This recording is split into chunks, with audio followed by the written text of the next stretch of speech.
Je vous salue tous dans le tout puissant nom de notre Seigneur Jésus-Christ. Et c'est l'apôtre Mosengo qui vous parle depuis la RDC à Kinshasa pour vous édifier encore une fois de plus en ce jour de mercredi par une évangile sainte que le Seigneur a mis dans mon cœur.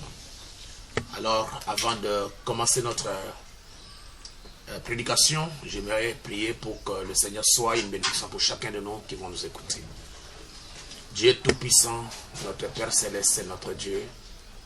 Et c'est toi qui as voulu qu'en ce jour, nous puissions être en contact avec le monde au travers le Tout-Puissant de l'Internet. Et tous tes enfants qui nous écoutent, nous les remettons à toi. J'aimerais aussi que le Saint-Esprit puisse nous inspirer dans ce que nous allons faire, de manière à être une bénédiction pour tous ceux qui vont écouter la prédication. Seigneur Dieu, au moment où tu écoutes la prédication, je vous en supplie que ceux qui sont malades puissent être guéris, ceux qui ne sont pas sauvés soient sauvés, ceux qui ne sont pas déliés soient déliés, et que la puissance de Dieu très saint, très haut, puisse se répandre sur tous ceux qui sont dans les besoins. Et tu sais pourquoi, Père, nous sommes en train de multiplier les prédications pendant ce temps, parce que le monde est atteint d'une maladie qui va à une grande vitesse, Seigneur. Mais nous savons que tu es Dieu, capable peut-être de délivrer tous ceux qui sont dans les liens, pour que Jésus-Christ, cette maladie de coronavirus, puisse perdre s'en aller et que tes enfants retrouvent et reçoivent de ta part une invitation spéciale.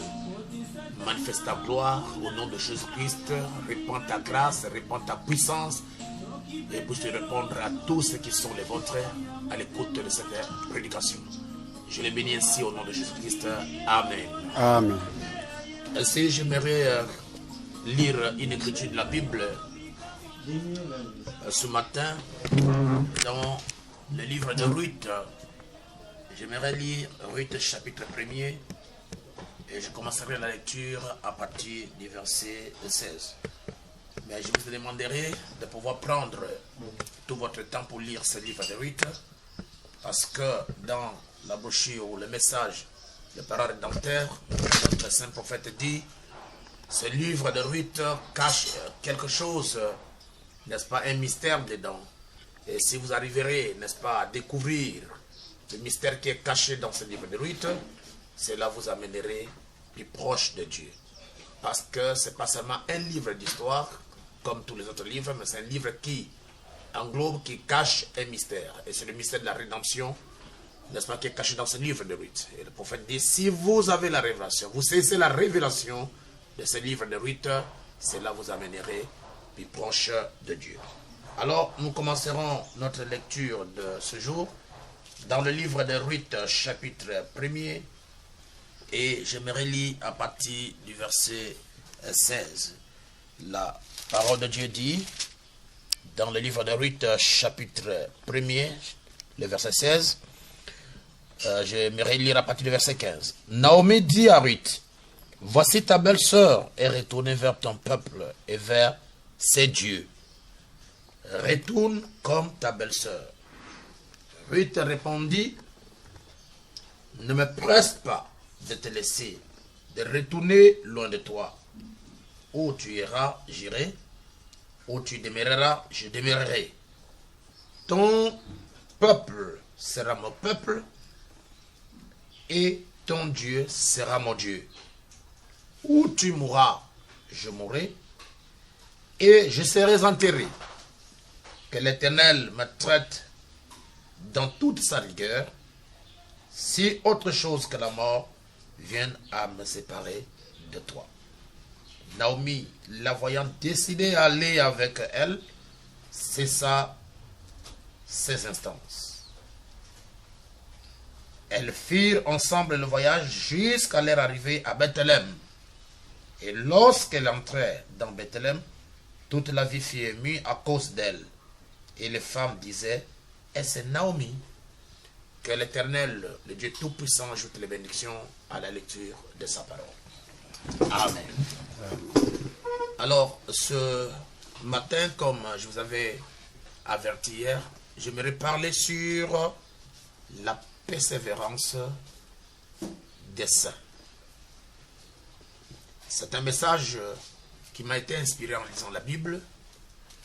Je voudrais aussi prendre rapidement Apocalypse chapitre 10, non, chapitre 12, au chapitre 13, autant pour moi, et j'aimerais prendre à partir du verset 10. La Bible dit ceci. Si quelqu'un mène en captivité, il ira en captivité. Si quelqu'un tue par l'épée, il faut qu'il soit par l'épée. C'est ici la persévérance et la foi des saints. Donc, à partir de cette écriture, j'essaierai de tirer ce sujet que j'aimerais partager avec vous en quelque temps pour que chacun de vous soit édifié. Alors, comme je viens de vous l'annoncer que nous parlons sur la persévérance des saints, nous ne pouvons pas aller profondément dans notre sujet si nous ne comprenons pas exactement qu'est-ce que signifie la persévérance. Alors, j'ai jeté un coup d'œil sur la bouche autorisée, le prophète de l'âge, le messager, pour comprendre exactement de quoi il s'agit lorsqu'il est parlé de la persévérance. La Bible nous dit, autant pour moi le prophète dit, dans la brochure La Persévérance, qu'il avait prêché le 13 janvier 1963 soir, et nous allons lire au paragraphe 33. Le prophète messager dit, le mot persévérant signifie, je pense, selon Webster, ça signifie être persistant. Être persistant, donc persistant. Être persévérant signifie persister pour atteindre un but. Et chaque personne sur cette terre, ou chaque personne qui ait jamais existé sur terre, et qui ait jamais accompli quelque chose, a eu, 3 points, qui ait jamais abouti à quelque chose, a dû persévérer. Chaque personne qui a atteint un but sur cette terre dans ce qu'il faisait, il devait d'abord persévérer. Et le prophète continue, vous devez premièrement être sûr de là où votre foi est ancrée. Il continue au paragraphe 11. Des hommes de tous les âges, là je suis dans la brochure persévérant, prêché en 64, paragraphe 11. Des hommes de tous les temps qui ont foi en ce qu'ils essayent d'accomplir, ont été persévérants. Personne ne peut persévérer sans d'abord savoir ce qu'il essaye d'accomplir. Et vous devez d'abord savoir ce que vous cherchez à accomplir et ensuite avoir la foi que vous recevrez ce que vous essayez d'obtenir. Et cela vous rend persévérant. Quelque chose que vous savez être vrai. C'est ça le fondement de la foi.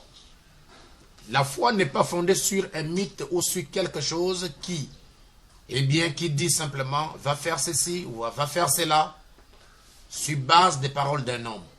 Mais la foi repose éternellement sur la parole du Seigneur, sur la parole de Dieu qui est la Bible. Or, nous croyons que la Bible est la parole infaillible de Dieu. Nous croyons qu'elle est l'entière révélation de Jésus-Christ qui se révèle dans l'Ancien Testament par les prophètes. Dieu se faisant connaître à travers son Fils Jésus-Christ, et en lui habitait corporellement la plénitude de la divinité. Il a été crucifié pour nos péchés, il est mort, Il a été enseveli, il est ressuscité le troisième jour, il est monté au ciel et il est de retour ici au nom sous la forme du Saint-Esprit, Dieu qui habite. Autrefois, Dieu au-dessus de nous, en Christ, Dieu avec nous, maintenant Dieu en nous. C'est Dieu qui retourne dans l'homme pour adorer et être adoré à travers l'homme, l'intermédiaire de Dieu. Dieu ne fait rien sans avoir un homme comme intermédiaire, comme aide. Et maintenant, les hommes qui ont eu foi en Dieu ont été très persistants dans ce qu'ils cherchaient à accomplir. Vous voyez combien le prophète nous montre ce que produit la persévérance, le résultat de la persévérance. Et toute personne qui a eu d'abord foi en Dieu, qui a eu à placer sa confiance à l'Éternel, qui a eu à mettre sa vie en Dieu, cette personne-là qui a pris la Bible comme fondement, qui a pris la Bible comme, n'est-ce pas, appui, cette personne qui a persévéré au travers de l'histoire, ils ont eu, n'est-ce pas, atteindre leur but. Parce que le mot persévérer, ça veut dire persister, ou soit, n'est-ce pas, tenir bon, rester ferme, jusqu'à ce que vous obteniez le résultat de ce que vous cherchez. La parole nous dit aussi, c'est le prophète qui parle, dans la brochure Investissement, 48, le prophète dit, ça paye toujours de persévérer quand vous savez ce que. Et il continue 3 points. Tout homme capable de réaliser quelque chose doit persévérer. Tout homme capable de réaliser quelque chose doit être persévérant. Dans tous les âges, les hommes ont été persévérants si jamais ils voulaient parvenir à quelque chose.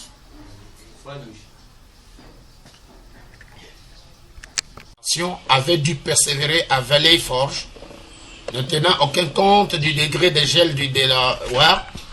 Il pria toute la nuit. Il savait qu'il devait traverser cette rivière. Il la traversa. Sans tenir compte de ce qu'il y avait. Il la traversa quand même. Il avait persévéré. Et nous voyons que toute personne, n'est-ce pas, dans l'histoire, dans les âges, dans le temps, qui a persévéré, il est parvenu à une solution. Peu importe combien la chose était difficile à décrocher, combien le problème était difficile à résoudre, combien la solution était trop loin de lui, mais lorsque cette personne a persévéré, il a persisté, il a tenu compte de la parole et de tout ce que Dieu a promis, il a tenu bon jusqu'à ce qu'il a gagné et il a vaincu. Alors, avant de tenir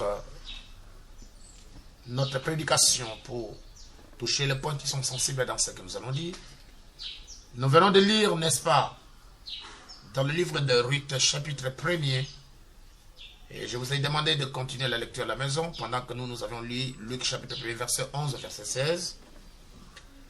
C'est une histoire qui est tellement captivante pour nous, quelque chose de nourrissante. Il s'agit, n'est-ce pas, de ce qui s'est passé au temps des juges en Israël. Et la Bible nous enseigne qu'il y avait un homme du nom d'Elimelech qui avait sa femme qu'on appelait Naomi. Et leur couple formait un couple merveilleux. Pourquoi? Parce que l'autre Elimelech et l'autre c'était Naomi.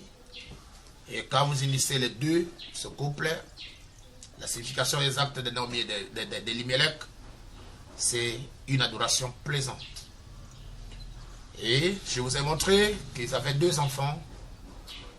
Et ils ont quitté le pays, n'est-ce pas, d'Israël. Ils ont quitté Bethléem, qui était leur patrie, pour aller dans le pays de Moab. Alors, si nous voulons comprendre exactement pourquoi est-ce qu'ils ont quitté leur pays pour aller dans le pays de Moab, c'est parce qu'il y avait la famine qui avait frappé le pays. il y avait la souffrance, n'est-ce pas? Il y avait la calamité qui avait frappé le pays. Au lieu qu'ils puissent rester dans leur patrie, ils ont jugé bon de quitter la ville de Bethléem, qui n'est rien d'autre qu'une maison de pain de Dieu, pour aller à Moab, pour aller chercher la nourriture.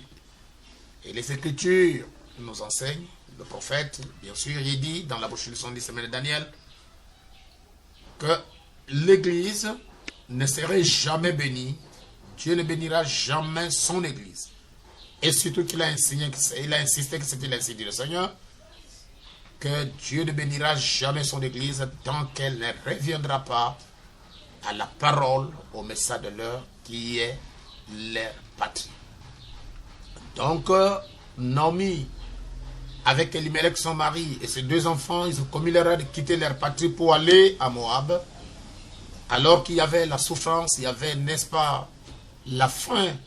Ils sont partis dans un autre pays loin. Ils ont quitté la patrie, ils ont quitté la parole, ils ont quitté le message et ils sont partis dans un pays étranger pour aller séjourner.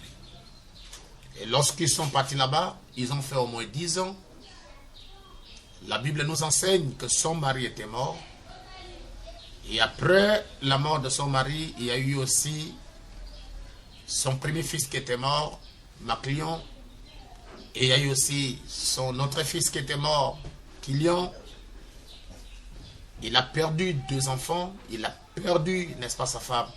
Son mari autant pour moi.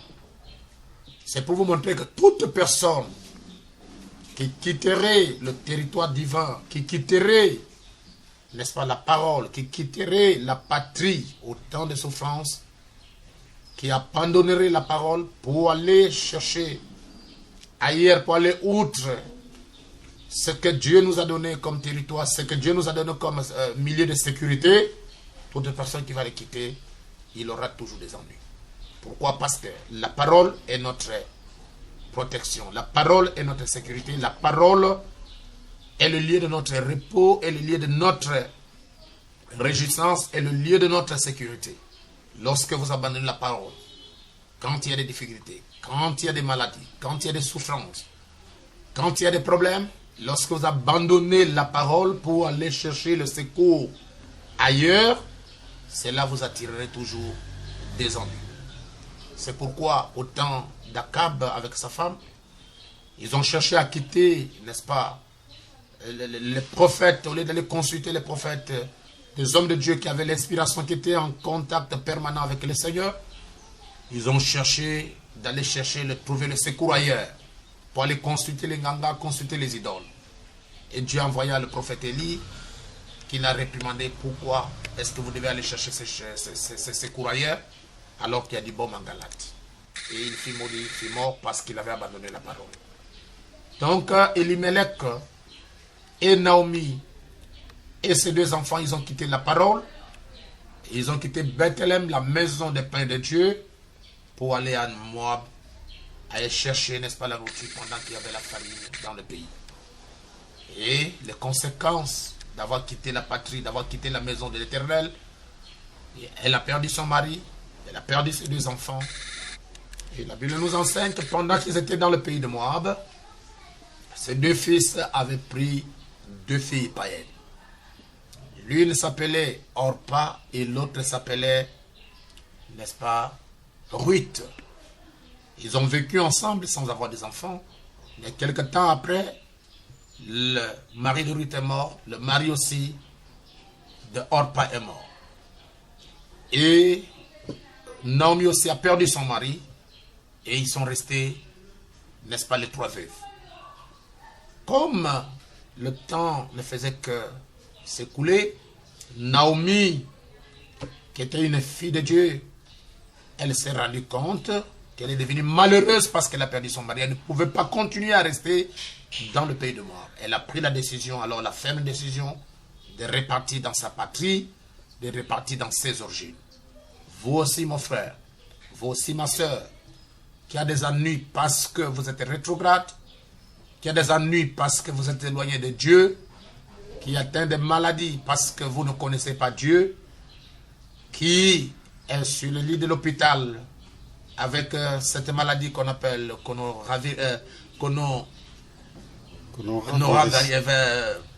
virus. Excusez-moi, j'essaie un peu de bégayer un peu. Donc, vous devez prendre position pour Dieu. Parce qu'il n'y a pas une maladie que l'Éternel ne peut pas guérir. Dieu a guéri des maladies qui dépassent le coronavirus. Le cancer ont été guéris. Le sida a été guéri. Nous avons des témoignages. Et je crois que Dieu aussi peut guérir cette maladie de coronavirus. Mais il faut que vous reveniez. Regardez pourquoi est-ce que cette malheur, cette souffrance, cette pandémie vous est arrivée. Parce que le numéro 1 qui tue, ce n'est pas le coronavirus que tout le monde a peur et il est en train de mettre, n'est-ce pas, les choses au nez pour essayer de se protéger. Mais le péché, n'est-ce pas, est le tueur numéro 1. Lorsque vous revenez vers l'Éternel, vous réparez votre vie, vous réparez votre marche, vous vous conformez à la parole, vous vous conformez à Dieu. Peu importe la situation que vous passez, l'Éternel est capable de donner la solution à ton problème parce qu'il est le Dieu de miséricorde. Et regardez mes chers amis, frères, que Dieu a retiré le mari de Naomi, Dieu a retiré le mari de Ruth, Dieu a retiré le mari de Orpa. Et Naomi a pris la décision de repartir dans ses origines, de repartir dans sa patrie. Comme toi aussi, tu peux prendre aujourd'hui la décision de revenir dans la parole. Prendre la décision de revenir à Dieu que tu as abandonné, ça fait très longtemps à cause des plaisirs de ce monde. Les mains de l'Éternel sont toujours ouvertes pour te recevoir si vous revenez vers lui. Et la Bible dit qu'il est revenu, elle est revenue au temps de la moisson d'orge. Alors remarquez, chers frères, remarquez, chères sœurs, que lorsque Naomi est revenue, pendant qu'il quitte le pays de Moab pour repartir, n'est-ce pas, à Bethléem, la maison des pains de l'Éternel, ces deux belles filles ont pris aussi la décision de repartir avec elle. Mais regardez comment l'histoire va se terminer. La Bible nous montre qu'à un certain moment dans leur marche, à un certain moment sur le chemin de retour, il y a eu Naomi qui a commencé à donner